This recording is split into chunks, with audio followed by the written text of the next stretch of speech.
త్వరగా కొన్ని సంగతులు విందాం. ఈరోజు ప్రత్యేకమైన కీర్తన మనం సమాజానికి, సంఘానికి మనం అందించబోతున్నాం కనుక ఆ కీర్తనకి మూల పురుషుడైన దావీదు చుట్టూనే మన వర్తమానం కేంద్రీకృతమై ఉంది. ఏంటంటే మీరు ప్రతిసారి దావీదు చుట్టూ తిరుగుతారు. ఏంటంటే అసలు సాంగ్స్ అంటేనే దావీదు, దావీదు అంటేనే సాంగ్స్. అసలు మెజారిటీ బైబిల్లో కీర్తనలు రాసిన పెద్ద ఆయనే డేవిడ్. ఆయన గురించి మాట్లాడుకోకుండా ఏఆర్ రెహమాన్ కోసం మాట్లాడుకుంటావా? ఆయన కోసం మాట్లాడకుండా సినిమా కళాకారుల కోసం మాట్లాడుకుంటావా? Favourite music director, my favourite singer, my favourite writer ఎవరైనా ఉన్నారంటే కింగ్ డేవిడ్. ఆయన సాంగ్స్ ఎప్పటికీ ఎవర్ గ్రీన్. ఆయన సాంగ్స్ ఎప్పటికీ గోల్డెన్ సాంగ్స్. అవి వాటి ట్యూన్స్ ఎలా ఉంటాయని ఎప్పుడు వినాలన్న ఆతృత. అసలు ఏ ట్యూన్ పెట్టాడు దానికి? కష్టాల కన్నీళ్ళ మధ్య, ఎలివేత మధ్య, సమాధానం లేని పరిస్థితుల మధ్య ఆ పెద్ద మనిషి ఎలాంటి పాటలు ఎలా రాస్తాడు? ఒకటా రెండా కొన్ని వందల కీర్తనలు రాస్తాడు. ఆ కీర్తనల కళ మీద ఉన్నప్పుడు ఈ కీర్తనల వైపు చూడకుండా అని అడుగుతున్నాను, ఏ కీర్తనల వైపు మనం చూడాలి? అందుకే ఆయన కీర్తనలు, ప్రతి కీర్తనకి ఒక పరిస్థితి ఉంది, ప్రతి కీర్తనకి ఒక సందర్భం ఉంది, ప్రతి కీర్తనకి ఆయన గుండెల్లో ఒక జవాబు ఉంది. ఎవరు ఆయన? దావీదు. దావీదంటే ఎవరు? మా చర్చిలో నేను మాట్లాడాను. దావీదంటే ఎవరు? దావీదంటే ప్రియుడు. దావీదంటే ప్రియుడు. ప్రియుడు అన్న దానికి మనకు ఆంగ్లంలో బాయ్ ఫ్రెండ్ అని ఉంటుంది. ఎవరికి boy friend? My boy friend. దేవుడు అంటాడు, నా ప్రియుడు, నాకు ఇష్టమైన మనుష్యుడు, నా ఉద్దేశానుసారుడైన ప్రియుడు, నా ప్రియుడు, మై బాయ్ ఫ్రెండ్. అంత ప్రియుడు అయిపోయాడా?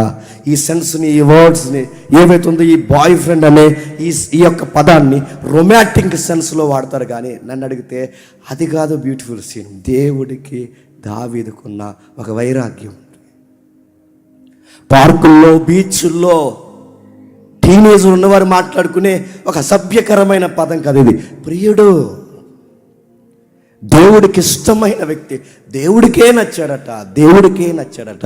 దేవుడు అన్నాడట, నా హార్ట్ డేవిడ్ హార్ట్ ఒకేలా ఉంటుంది అన్నాడట. ఈ సీన్లో నేనుంటే ఎలాంటి డెసిషన్ నేను తీసుకుంటానో, దావీదు కూడా మెజారిటీ విషయాల్లో నా మనసుకు దగ్గరగా ఆలోచిస్తున్నాడు అన్నాడు. అందుకేనేమో మన సర్కిల్లోనే డేవిడ్ పేర్లు ఎక్కువైపోయినాయి. ఆ డేవిడ్ గారిని వెళ్తే ఈ డేవిడ్ గారు చూస్తున్నారు, ఈ డేవిడ్ గారిని వెళ్తే. అందుకే ఆయన సీనియర్ డాక్టర్ డేవిడ్ గారు, చెప్పండి, ఈయన మెడికల్ ఫీల్డ్ డేవిడ్ గారు. డేవిడ్ అనే పదం మనకి జీవితంలో ఎప్పటికీ గుర్తుండిపోవాల్సిన పదం. కానీ అలా ఆయన గొప్పగా ఆయన గురించి చెప్పుకోవడానికి బాధాకరమైన విషయం ఏంటి చెప్పిన, వాళ్ళ ఫ్యామిలీ అంత చెప్పుకునే ఫ్యామిలీ ఏం కాదు, వారి కుటుంబం అంత గొప్ప కుటుంబం ఏం కాదు చెప్పుకోవడానికి. ఆ సమాజం, దావీదు సమాజం, దావీదు గారి యొక్క తండ్రి సమాజం చాలా తక్కువగా చూశారు. ఆ సమాజంలో వారు దావీదు తండ్రిని తక్కువగా చూశారు, దావీదుని తక్కువగా చూశారు. దావీదు కుటుంబం దావీదును కూడా తక్కువగా చూసింది. ఏంటి అసలు ఏంటి వీళ్ళ 4 ఫాదర్స్ యొక్క హిస్టరీ ఏంటి? ఒక్కసారి మనం వెళ్దాం రండి. ఒకసారి మొదటి సమూయేలు గ్రంథం 16వ అధ్యాయం, మొదటి సమూయేలు గ్రంథం 16వ అధ్యాయం 10-11 వచనాలు. మొదటి సమూయేలు గ్రంథం 16వ అధ్యాయం 10-10 వచనాలు. యెష్షయి గారికి 7 కుమారులను,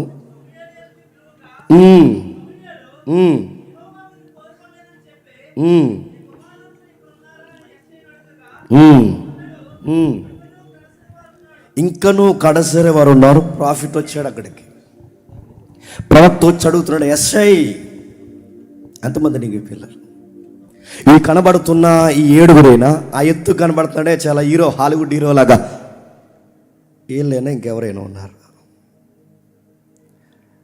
కావలసిన వారందరూ వచ్చేసారు. ఈ పిల్లలు అన్నట్లు దుఃఖిస్తే, కాదు ఇంకెవరో ఉన్నారంటే, అవును సార్ ఉన్నారు, చిన్నోడు ఉన్నాడు.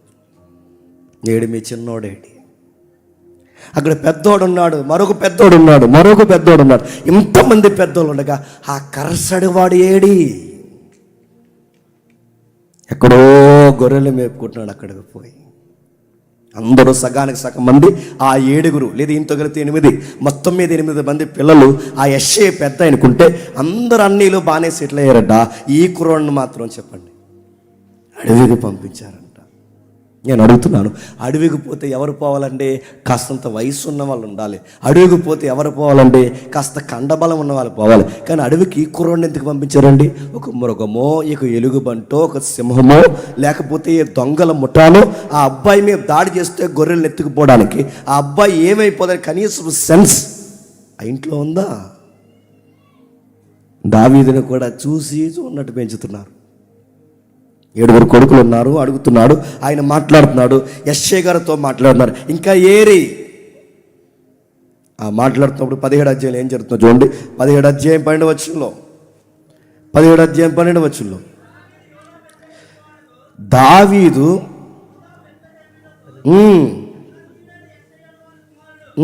ఏంటంట చదవండి. ఎవరో జీలకర్ర వాటర్ పంపించమంటారా? చదవండి. మరి నువ్వు చదువుతున్నావు, మైక్ తీసుకున్నారు ఆయన దగ్గర. మధ్య దావీదు యూదా బెత్లెహేము వాడుగు ఎఫ్రాతీయుడు అయిన యెష్షయి అను వాని కుమారుడు. యెష్షయికి 8 కుమారులుండిరి. అతడు సౌలు కాలమందు జనులలో ముసలివాడై ఉండెను. యెష్షయికి 8 కుమారులుండ్రి. అతని సౌలు కాలంలో బహువృద్ధుడైపోయాడు. ఇప్పుడు ప్రశ్న, ఎవరి యెష్షయి అంటే? దావీదు గారి తండ్రి. యెష్షయి గారి తండ్రి బాగా వినండి, ఎవరంటే బోయాజు తాలీకు. మాట మీకు అర్థమవుతలేదు. దావీదు తండ్రి యెష్షయి గారు ఎవరు తారంటే బోయాజు గారికి మనవడు. బోయాజు ఎవరంటే రూతమ్మ భర్త. రూతమ్మ ఎవరంటే ఒక మోయాబీరా. మోయాబీలు ఎవరంటే ఇశ్రాయేలుకి హేయమైన వారు. మోయాబీలు ఎవరంటే ఇశ్రాయేలుతో ఏమాత్రం పడనివారు. అలాంటి ఆయనకు పుట్టాడు. అటు బాగా వినండి, ఇటు బోయాజు, ఆ బోయాజుకి మళ్ళీ కొడుకు, ఆ కొడుకులకి కొడుకు, ఆ కొడుకుల్లో ఒక కొడుకు యెష్షయి, ఆ యెష్షయి కొడుకు దావీదు. అంటే ఒక్క మాటలో చెప్పాలంటే వీళ్ళ మిశ్రిత కుటుంబం, అంటే మిళితమైపోయిన కుటుంబం. వీళ్ళని పూర్తిగా ఇశ్రాయేలీలు అనాలా, వీళ్ళని పూర్తిగా యూదులు అనాలా, లేకపోతే వీళ్ళని జెంటైల్స్ అన్యులు అనాలా, వీళ్ళని ఏమనాలి? అందుకు ఒక నేరో లుక్ ఉంది ఇశ్రాయేల్ సమాజం. యెష్షయి గారిని అనేవారట, యెష్షయిరా. ఆయనకి వయసు అయిపోయినా కూడా ఆ యెష్షయి ఉన్నాడుగా, ఆడిగో 8 మంది పిల్లలు రా, అందులో ఒకడు కనిష్ఠుడు రా. అంటే యెష్షయి గారికి వయసు అయిపోతున్నా కూడా సమాజం ఏమని మాట్లాడుకుని తెలుసు, ఆయన వయసుకు కూడా గౌరవం ఇవ్వడం లేదు. ఎందుకు గౌరవం ఇవ్వడం లేదంటే వాళ్ళ రూట్స్ అలా ఉన్నాయి. వాళ్ళ మోయాబీలు తాలీకు. వాళ్ళ తండ్రి బోయాజు ఆ అమ్మాయిని, అన్యుల అమ్మాయిని చేసుకున్నాడు. ఆ అన్యుల అమ్మాయిని చేసుకున్నాడు కనుక వీళ్ళు ఏదో తక్కువగా చూస్తున్నారు. అరే ఇది కల్ట్ ఫ్యామిలీ రా, ఇది అటు ఇటు కానోడు రా, ఇది యాంగ్లో రా, అటు ఇట అట చెప్పని ఒక వ్యక్తిరా. ఇది గుసగుసలు సమాజంలో ఉన్నాయని జ్యూస్ కల్చర్ చెబుతుంది. ఇలాంటి గుసగుసలు ఉన్నాయని ఇజ్రాయెల్ హిస్టరీ చెబుతుంది. దావీదు యొక్క 4 ఫాదర్స్ ఎవరైతే ఉన్నారో అంత చెప్పుకోదగ్గ ఫిగర్స్ కారు. వాళ్ళ గురించి మనం మాట్లాడుతున్నప్పుడు అది ఆయన గురించి చూడండి. ఈయన దావీదు గారికి తండ్రి అంటే ఎక్కడ మీరు చూడండి, దావీదుని పరిచయం చేస్తున్నప్పుడు యెష్షయి కొడుకు. వీళ్ళందరూ ఎక్కడ వారంటే మోయాబీలు ఎందుకయ్యారంటే రూతమ్మ ఆ కుటుంబానికి సంబంధించిందే. రూతమ్మ మోయాబీల దగ్గరికి బాగా వినండి, తిరిగి వచ్చింది, అటు తిరిగింది ఇటు తిరిగింది. ఈ తిరుగుతున్న తిరుగులాట్లో ఆ నయోమి ఎవరైతున్నారో కొడుకులు తీసుకుని అటు ఇటు తిరుగుతుంటే కొన్ని అవిశ్వాస పనులు చేస్తే ఈ అమ్మాయి ఆ కుటుంబంలోకి వచ్చింది కోడలుగా. అదిగో ఆ అమ్మాయి అత్త ఒక పక్క నలిగిపోయింది, కోడలు ఒక పక్క నలిగిపోయింది, మరొక కోడలు ఉంది, అక్క ఆమె నలిగిపోయింది, వీళ్ళందరూ నలిగిపోయారు. 3 కుటుంబంలో ఒకేసారి మగాళ్ళను బాగొట్టుకున్నారు. మా ఆయన పోతే ఏముందిలే, కనీసం నా భర్త లేకపోయినా నా భర్త సహోదరుడు ఉన్నాడు, మా కుటుంబానికి ధైర్యం ఉంటాడు అనుకుంటే ఆయన చనిపోయాడు. నా భర్త నా మరిది చనిపోయినా నా మామ ఉన్నాడులే అనుకుంటే మామ చనిపోయాడు. దేవుడు కొన్నిసార్లు కొన్ని విషయాల్లో ఆగిపోమన్నప్పుడు ఆగిపోవాలి. అటు ఇటు తిరిగారు, స్వనిర్ణయాలు తీసుకున్నారు, ఈ సొంత నిర్ణయాలు వాళ్ళకి గండు కొట్టాయి. ఈ ముగ్గురు పోయారు. ఒకే ఇంట్లో ముగ్గురు విధవరాలంటే ఎలా ఉంటుందండి? వాళ్ళ బాధ చాలా కష్టంగా ఉంటుంది. నా జీవితం అలాగైంది, నీ జీవితం అలాగైంది, నీ జీవితం అలాగైంది. ఆ అమ్మాయికి సలహా ఇచ్చారమ్మా, నీకు విషయం చెప్తున్నాం, నా భర్త ఎలాగో రాడు, నేను పెళ్లి చేసుకుని మళ్ళీ పిల్లలు కన్నా నా పిల్లలు పెద్ద అయ్యేంత వరకు మీకు ఎలాగూ వయసు ఉండదు, మీకు సలహా ఇస్తున్నా, నా మాట విని మీ అందం అడవి కాసిన ఎన్నిల కాకమునిపే మీ జాతిలో మీ మోయాబీల్లో ఎవరైనా ఉంటే చక్కటి కుర్రోడిని చూసి పెళ్లి చేసుకోండి. ఈ ముసలిదానితో పాడి మీరేమంటారు? నా జీవితం ఎలాగైపోయింది, నా యవ్వనం అయిపోయింది, నా సీనియర్టీ అయిపోయింది, అన్నీ అయిపోయాయి, నాకు కూడా మీరు ఉంటారా? ఏం తింటారు, ఏం ఉంటారు? నేను తినాలంటే గుప్పుడు మెతుకులు ఎక్కడ సంపాదించాలి నాకు అర్థం కాదంటే ఆ వార్పు వెళ్ళిపోయింది. అత్త, నిజానికి నేను వదిలే నాకు వెళ్ళాలని లేదు, కానీ భవిష్యత్తు ఆలోచిస్తుంటే నాకు భయం వేస్తుంది, ఈ భవిష్యత్తుని ఎదుర్కోవడం నాకు కష్టంగా ఉంది అన్నట్టు అక్కడి నుంచి వెళ్ళిపోయాను. కానీ ఒక పిల్ల ఉంది, ఆ పిల్ల పేరుకు తగ్గ అందం, అందుకు తగ్గ బుద్ధి, బుద్ధికి తగ్గ వ్యక్తిత్వం, ఆ వ్యక్తిత్వం కలిగిన వ్యక్తి రూతమ్మ. అత్త, నీకో మాట చెప్పాలి. నేను దేవుణ్ణి నమ్ముకుని మీ దగ్గరకు వచ్చినప్పుడు, మీ అబ్బాయిని నేను పెళ్లి చేసుకున్నప్పుడు, అత్త మీకు విషయం చెప్పాలి. నా భర్తను నేను ఎంత అర్థం చేసుకున్నానో ఆ విషయమే కాదు, నా మామను కూడా నేను అర్థం చేసుకున్నాను. నా మామని నేను అర్థం చేసుకోవడమే కాదు, నా మరిదిని కూడా అర్థం చేసుకున్నాను. నా మరిదినే కాదత్త, మీరు నమ్ముతున్న దేవుణ్ణి కూడా చెప్పండి నేను అర్థం చేసుకున్నాను అత్త. అందుకో మాట చెప్తా, మీ దేవుడే నా దేవుడు, మీ ప్రజలే నా ప్రజలు. అత్తా, నీకు విషయం చెప్తున్నాను, నువ్వు కూర్చున్న దగ్గర కూర్చుంటా, లేచిన దగ్గర లెగిస్తా, నువ్వు చనిపోతే నీతో పాటు సమాధి వరకు అడుగులు వేస్తా. నేను అర్థం చేసుకున్నది అత్తింటి కుటుంబాన్నే కాదు, అత్తింటి నమ్మకాలని కూడా అర్థం చేసుకున్నా. నీతోనే ఉంటాను అత్త. ఆ మాటకి నయోమికి ఏం మాట్లాడి అర్థం కాలేదు. రామ్మని తీసుకొచ్చారు. సరిగ్గా ఆమె అందం, చందం, ఆమె భయభక్తులు, చాలా చాలా తగ్గింపు కలిగిన ఆ అందగత్తి రూతమ్మ చూడండి ఎంత బాగుందో. ఏలోనే బాగుందంటే రియల్గా ఎలా ఉంటుందో. ఆవిడ సిస్టర్ గారు అలా ఎగదగా చూడకండి, మన సీనియర్ సిస్టర్ ఆవిడ. ఏవైతే ఆ కంకుల మధ్య ఏవైతుందో, ఆ ధాన్యపు కంకుల మధ్య ఏవైతే ఆ గోధుమ కంకులు వేడుతున్నప్పుడు ఆ అమ్మాయిని చాలామంది అబ్జర్వ్ చేస్తున్నారు. గుర్తుపెట్టుకుని ఆడపిల్లలు, చెల్లెలు, అక్కలు ఎవరైతే ఉన్నారో, మీ మాట, మీ తీరు, మీ డ్రెస్ కోడ్ సొసైటీ గమనిస్తుంది. పరిగెడుతున్న అమ్మాయినే గమనిస్తున్నారంటే నీటి మీద రోడ్డుగా రెడీ అయ్యి వెళ్తే నేను చూడరా. పరిగెడుతున్న అమ్మాయిని పనోలు గమనిస్తున్నారు. ఈ పిల్ల ఎలాంటిది? ఆ పొలానికి యజమాని అయిన బోయాసు గమనిస్తున్నాడు. ఈ పిల్ల ఎలాంటిది?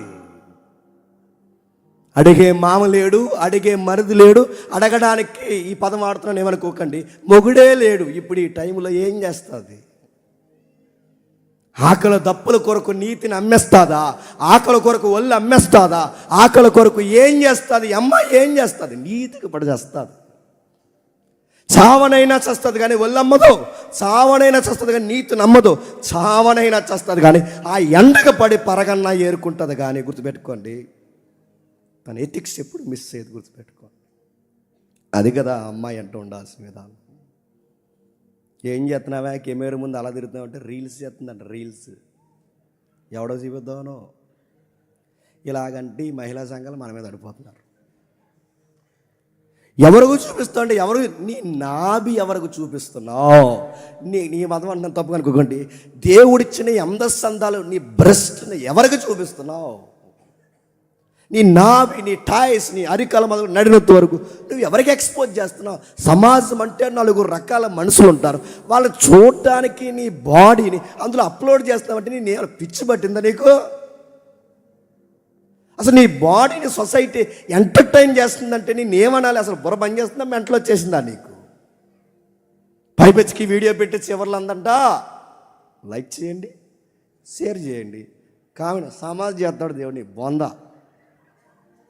నేనేం చేయాలి? లైక్ చేయాలా? ఏం లైక్ చేయము? ఏం లైక్ చేయమంటావు? నడుతున్నాను. చాలామంది తిడతారు, పోయే కాలం ఏంటంటే ఇలాంటి వీడియోలు చేస్తున్నాను. కొంతమంది చెప్తే అస్సలు మీకు బిగ్ థాట్స్ లేవు, బ్రాడ్నెస్ లేదు. ఏంటి మాకు బ్రాడ్నెస్? ఒక ఆడపిల్లనై ఉండి ఇలాంటి బ్యాడ్ కామెంట్స్ పెడతారంటే ఆడపిల్ల ఉండాలమ్మా. నువ్వు రోడ్డుకి ఏ రంగం చేసి నువ్వు పెద్ద అనకూడదులేండి, ఎందుకు లైవ్ వెళ్తుంది. ఇవన్నీ చేస్తుంటే ఏమంటారు? సొసైటీ అబ్జర్వ్ చేస్తుంది. నీ ఎదురుగా అంటారు లేదో నాకు తెలియదు కానీ, నీ వెనక అంటారు లేదో నాకు తెలియదు కానీ, నీ పేరెంట్స్ దగ్గర అంటారు, గుర్తుపెట్టుకో. మీ అమ్మాయి అని అంటగా తెగెట్టేస్తుంది ఇన్స్టాలో రీల్స్. మీ అమ్మాయి అని అంటేగా అదే పిచ్చిపాట ఎత్తుంది, డ్యాన్స్ చేస్తుంది. ఆ పిచ్చిపాటకి మీ అమ్మాయి అయినా ఆయన వయసుకు వచ్చిన అమ్మాయిని అలా డ్యాన్స్ చేస్తుంటే ఏంటంటే ఎంతమంది తొంటరేదలు ఈ సమాజంలో చూస్తారని అని వాళ్ళ ఫాదర్ని అడిగితే వాళ్ళ ఫాదర్కి ఎలా ఉంటే చెప్పిన తల తీసేసినట్టు ఉంటుంది. మళ్ళీ చెప్తున్నాను, తల ముఖాన్ని ఎక్కడ పెట్టుకోవాలి? మోకాల్లోకి వంచుకుని తల కొట్టుకోలేడు, దాన్ని కన్నానని తల కొట్టుకోవాలా? ఏమైపోతాడు? మీ ఫాదర్ ఏమైపోతాడు? నేను అల్లారు ముద్దుగా పెంచిన మీ అమ్మ ఏమైపోతుంది? నువ్వు నడిస్తే ఆ బుడిబుడి నడకలు నడిస్తే నీ దేహాన్ని ఎంతో భద్రంగా కాపాడుకున్నారే. నువ్వు పెద్ద పిల్లవైనా ఇంకా చిన్నపిల్లలాగే వాళ్ళు నేను చూస్తారే. ఈ వయసులో కూడా వాళ్ళకి గౌరవం నిలబెట్టడానికి పోయి నువ్వు ఇలాంటి పిచ్చి పనులు చేస్తే ఏమైపోతావు? రూతమ్మను చూడు. ఈ రూతు సమంత రూతు కాదు, మన రూతు. ఆ సమంత ఈ పేరెట్టుకుని మన బరువు తీసింది. ఈవిడ సమంత చేసే పనులు చేద్దాం డైరెక్ట్గానే అంటున్నాను. ఈ వీడియో రీల్ కట్ చేసి సమంత గారి దగ్గరికి వెళ్ళిన, అమ్మ సమంత, నీ క్రిస్టియన్ ఎథిక్స్ నువ్వు మర్చిపోయావు, అందుకే నీ లైఫ్లో క్రైసిస్ స్టార్ట్ అయింది, నీకు అర్థం కాలేదు. ఇప్పటికీ ఈ దిక్కుమాలిన దేవుని ఎక్కిరించే పనులు చేస్తున్నావు కనుకే నేను మళ్ళీ చెప్తాను, ఎఫెక్ట్ అవుతున్నావు. ఈ వ్యక్తులు, రకరకాల వ్యక్తులు నీ జీవితంలోకి వచ్చారు పోయారు. ఎందుకు? నువ్వు రూతమ్మలా నిలబడితే భలే ఉండే నీ లైఫ్. ఏమనుకుంటున్నావు? రూతమ్మను చూడు, రూతమ్మ జీవితం ఎంత బాగుందో, రూతమ్మ జీవితం ఎంత బాగుందో, ఆశ్చర్యకరం. అమోహముగా ఆ సొసైటీ అబ్జర్వ్ చేస్తుందంట. ఆ యజమాని పోయేదాన్ని, రే పద్ధతి అయిన పిల్ల, ఎవడైనా కామెంట్ చేసినా, ఎవడైనా రాంగ్ లుక్ వేసినా, ఎవడైనా కనుసైగలు చేసినా గుడ్లు బిగాసిన ఏమనుకుంటున్నారు? పనికొచ్చారు, పని చేసుకుని పొండి. ఆ పిల్ల జోలికి పోయారా సమాధి చేసేస్తానేమనుకుంటున్నారు. మరో మాట కూడా చెప్పాడు. మరో మాట ఏమన్నా తెలుసు? ఇదిగో ఆ అమ్మాయి ఏరుకుంటున్నప్పుడు వెనకాల ఎవరైనా ఆమె వస్తున్నప్పుడు మీరు చూసి చూడట్టు కొన్ని పనులు వదిలేయండి. అలా దేవుడు అమ్మాయిని పిలుచుకున్నాడు, నిలబెట్టుకున్నాడు. ఆ అమ్మాయికి ఒక యజమాని కాదు. ఎవరి యజమాని అంటే ఏ పొలంలో అయితే పరిగేరిందో ఆ ఎండకి తన అందాన్ని చూడలేదు, ఆ ఎండకి తన సౌందర్యాన్ని పట్టించుకోలేదు, తన ఎండకి తన రంగంతా ఫేడ్ అవుట్ అవుతుంది అనుకోలేదు, ఎక్కడేమనుకోలేదు. నా ఎండకి నా అందం పోయినా, నా ఎండకి నా సౌందర్యం పోయినా, ఏం పోయినా, వయసు అయిపోయినా, నా తల్లి వయసు ఉన్నా, నా అత్తమ్మకి గుప్పిడి మెతుకులు పెట్టడానికి నా అందం పోయినా పర్లేదని పొలంలో పడి తిరుగుతుంది. ఏదో రాసేస్తున్నారంటే ఈ మధ్య ముఖానికి, అది పైపరు ఊడిపోతుంది. ఏంటన్నా దాని పేరు? అదేదో వాడుతున్నావా? అదే మొగోళ్ళు రాసేస్తున్నారు, ఆడవాళ్ళు రాసేస్తున్నారు. ఈ పైపర్లు ఆయన క్యాన్సర్ స్పెషలిస్ట్ డాక్టర్ గారు అడుగుతున్నారు. అలాంటివి వాడితే పోతారు, స్కిన్ క్యాన్సర్ వచ్చి పోతారు. ఎలా ఉన్నదాన్ని అలా ఉంచండి. ఇంకా నీకు బ్రైట్నెస్ కావాలంటే రోజుకి 3 సార్లు స్నానం చేయి, మంచిగా స్నానం చేయి, మంచి ఫుడ్ తిను. ఆ చెత్తారం ఆ పానీపూరీలు పాసిపానీపూరీలు తినకుండా మంచి ఫ్రూట్స్ తిను, గ్లో వస్తావు. అలా ఒకటి ఏది పడితే అది వాడితే అందం బాగా, అందానికి విలువ వచ్చి చదువులు ఎగ్గొట్టిన వారు ఉన్నారు, అందానికి విలువ వచ్చి కుటుంబం పరువు తీసుకుని ఉన్నారు, అందాన్ని ఎక్స్పోజ్ చేసి కుటుంబానికి తలవంపులు తెచ్చిన ఉన్నారు. కానీ ఈ అమ్మాయి అందాన్ని పక్కన పడేసి పొలం పొరలు ఏరుకుంటుందంట. ఆ పొలంలో ఈ పరిగేరుకుంటే అమ్మాయి అందంట, నా అందం పోయినా పర్లేదు, నా సౌందర్యం పోయినా పర్లేదు, నా రంగంతో పోయినా పర్లేదు, నా అట్రాక్షన్ పోయినా పర్లేదు, మా అత్తమ్మకు ఇప్పుడు మెతుకులు పెట్టడానికి నా అందాన్ని కూడా పెట్టుబడిగా ఈ సూర్యుడికి అంకితం చేసేస్తాను అంతే. అలాంటి అమ్మాయికి దేవుడిచ్చిన గిఫ్ట్ ఏంటి చెప్పిన? విలువలకు పడి నిలబడిన, విలువల కోసం నిలబడిన ఏ తల్లికైనా, తండ్రికైనా, ఏ తమ్ముడికైనా, చెల్లికైనా, ఎవరికైనా విలువలకి పెద్ద పెట్టేసిన వారిని నీలాంటి విలువలు ఉన్న వారిని నీ జీవితంలోకి దేవుడు తీసుకొస్తాడు. ఏ పొలంలో అయితే పరిగెరిందో ఆ పొలానికే, గుర్తుపెట్టుకోండి, ఏ పొలంలో పరిగెరిందో ఆ పొలానికి యజమానురాలు అయిపోయింది. ఏ పొలంలో అయితే ఉందో ఆ పొలానికి